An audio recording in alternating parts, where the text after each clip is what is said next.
अस्सलाम वालेकुम my YouTube family. मैंने 2 दिन पहले महविश का एक यूट्यूब व्लॉग देखा। उसमें वो जो थी वो आलू की कटलेट बना रही थी और बेचारी जो थी वो काफ़ी कमज़ोर भी दिख रही थी। तो मैं एक सवाल ये पूछ रही हूँ हुमैरा से और अली से, क्या आपने इस बच्ची के लिए, जो आप अपने भाइयों से लड़ने के लिए तैयार थे कि वो आपकी बेटी है, तो कभी आपने उसके लिए आवाज़ उठाई है? जिस दिन से महविश की शादी हुई है, इनकी मम्मी के हाथ में दर्द हो गई, उन्होंने काम छोड़ दिया करना दर्द। जिस दिन महविश की शादी हुई, छठे दिन ये इन्होंने कहा मेरे हाथ में दर्द है और हम बीमार हो गए हैं। और आसिया जो थी, उन्होंने अपना अलग किचन संभाल लिया। ये महविश अब पूरे घर में, जिस दिन 8 दिन के बाद शादी की या 10 दिन बाद उसको किचन हैंड ओवर कर दिया गया, वो पूरे घर का किचन का काम कर रही है। ये अली किस तरह की डीलिंग कर रहे हैं? क्या अली ने शादी इसलिए कराई थी कि एक सर्वेंट चाहिए था उनके ससुराल में?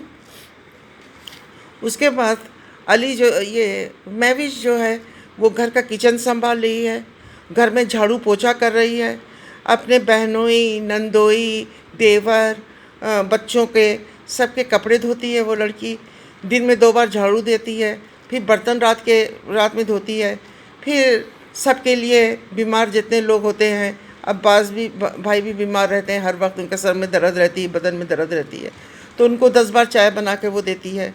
इवन जावेद अब ऑर्डर करते हैं कि आसिया घर में नहीं है, तुम मज़दूरों को चाय बना के दो। और ये महविश जो है वो खेतों में जाती ही चाय लेके आवाज़ देती कि मैंने चाय बनाया है।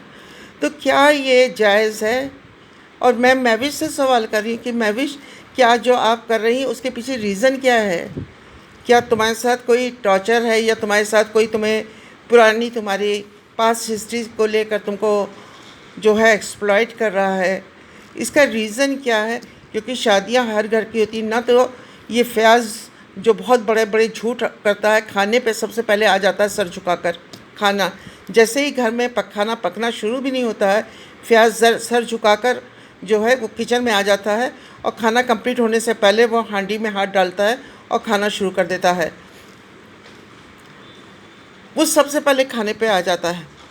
फिर आपकी वालदा सबसे ज़्यादा शौकीन है खाने में, आपकी सास जो हैं और हुमैरा की माँ जो हैं वो बहुत ही शौकीन है खाने की। उनको अपने शौहर की भी फ़िक्र नहीं रहती, वो भी हाथ डाल डाल के और चटखाना लेके उसी तरह से खाना शुरू कर देती जैसे उनके बच्चे खा रहे हैं। तो ये क्या अफ़सोस की बात ये है कि महविश जो है, क्या अपने को एसेट इसी तरह से ज़िंदगी गुजारेंगी? शादी का मतलब होता है एक नया सर्वेंट घर में आ जाना। शादी का मतलब ये है कि एक नया अब्बास को एक नया सर्वेंट की ज़रूरत थी जो उनकी सारी डिमांड को फुलफ़िल करेंगे। उनके कपड़े भी धुल जाएंगे, उनका घर भी साफ़ हो जाएगा, उनको जहेज़ भी मिल जाएगा, उनका घर भी डेकोरेट हो जाएगा, उनको गरम गरम चाय भी मिलेगी, उनको मेडिसिन के साथ गरम पानी भी चाहिए होता है।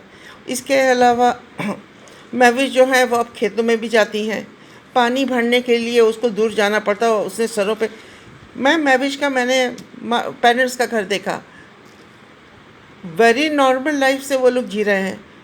महविश भी इसी एटमॉस्फेयर, उसके ब्रदर को देख रही हूँ, उस्मान वगैरह को, वेरी स्मार्ट। तो महविश क्या कर रही है? अपने को ज़िंदगी बर्बाद कर रही है। मेरे समझ में नहीं आ रही है कि आजकल इंसान को अपने लिए आवाज़ उठानी चाहिए। ठीक है, अगर उसके हस्बैंड का घर होता, वो अकेले रहती तो ठीक थी, उसकी ड्यूटी थी, वो काम करती, लेकिन जॉइंट फैमिली में तो काम बंटना चाहिए। जॉइंट फैमिली का मतलब ये होता है कि काम जो है हर इंसान के हाथ में होना चाहिए, लेकिन ऐसा नहीं हो रहा। मैं अली से कहूँगी कि अली, जिसको आप बहुत थ्रेटन करते थे कि शादी हो जाए महविश की, ये मेरी बेटी है, तो ये बेटी के साथ आप ये सलूक कर रहे हैं और आप देख नहीं रहे हैं कि एक लड़की के साथ क्या हो रहा है। महविश तो मुझे ना समझ लग रही है, शक्ल से भी वो शी इज़ नॉट नॉर्मल। वो नॉर्मल नहीं दिख रही, शक्ल से नॉर्मल नहीं है, क्योंकि उसको पता है कि एक बार वो कुछ उसके साथ हादसा हो चुका, अगर दोबारा खुदा न खास्ता कुछ हो जाता है तो उसके घर वालों ने कहा होगा हम आपको एक्सेप्ट नहीं करेंगे, जैसा है वैसा आप गुज़र करो। इसका रीज़न यही है। बहरहाल बेहद अफसोस हो रहा है। मैंने अब्बास वीर का मैं व्लॉग देखती थी। अब्बास वीर बहुत अच्छा इंसान था, वो भी परेशान दिख रहा है। इसके मतलब इन दोनों हस्बैंड वाइफ पे प्रेशर है, हुमैरा का प्रेशर है कि महविश से बहुत काम करवाओ, उसकी पर्सनालिटी को डैमेज कर दो। ये लड़की जब आई थी तो जब मास्क लगा के बात कर रही थी तो शिवा बहुत ही स्मार्ट सी लगती थी, बातचीत में भी सही लगती थी। जैसे ही मास्क हटा और महविश का असली शक्ल सामने आई और जिस तरह से उसका दिन ब दिन जो है उसकी शक्लें बर्बाद हो रही हैं, जिस तरह से वो कमज़ोर दिख रही है, हम लोग तो कोई नहीं है, वी आर द आउटसाइडर्स। लेकिन हाँ, ये ज़रूर कहूँगी हुमैरा से, हुमैरा आप तो हाफ़ती हैं, आपको तो उज़्मा अप्पी का सपोर्ट चाहिए, आपको महविश की मदर के घर के घर से साग चाहिए, तरकारी चाहिए, मिर्चियाँ चाहिए। आपको काफ़ी सामान है खाने का, आपको पकाने की ज़रूरत नहीं थी, वीक में 1 टाइम आप पका लेते हो। तो आप ये बताइए, आप किसी दूसरी लड़की के ज़ाती के लिए आप अपने पेरेंट्स को क्यों नहीं समझा रहे हैं? आपने तो अपनी वालिदा को हटा दिया था मदर इन लॉ को, लेकिन जब आपके घर में ये टॉर्चर हो रहा है तो आप क्यों नहीं आवाज़ उठा रहे हैं? इसके साथ ही आज मैं आप लोगों से इजाज़त लूँगी। कल शब बारात थी, आप सबको अल्लाह जो है द नाइट ऑफ फॉरगिवनेस, हम लोगों को अच्छे अमाल दें और हम लोगों को अच्छे रास्ते पे चलने की हिदायत दें। बहुत सारे प्यार के साथ, अल्लाह हाफिज़।